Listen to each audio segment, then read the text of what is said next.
Hindi lang pera, alagaan mo rin sarili mo. Kia ora! We work for our family. We give our time, our energy, minsan pati health natin. Yung tipong pagod ka na, 4, 5 or 6 na oras lang natulog. Skip meals, may panahon na nanghihina pero tuloy pa rin. Kasi kailangan kumita, kailangan mag-provide. Kaya totoo nga talaga na nakakasama din ng sobra.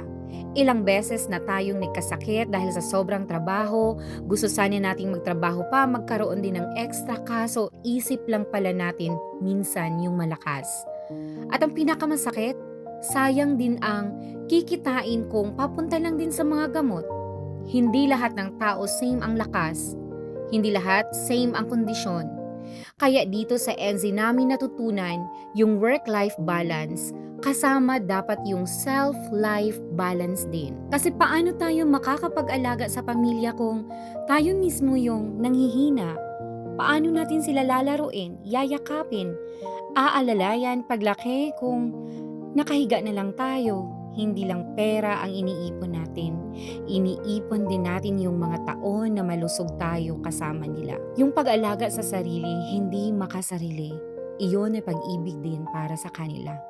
Kumain sa oras, tulog kahit 6 na oras man lang, magpaaraw, maglakad, tumawa, magpahinga ng walang guilt. Ang trabaho mauubos, ang pera mauubos, pero yung katawan natin, yan yung gagamitin natin habang buhay para sa kanila.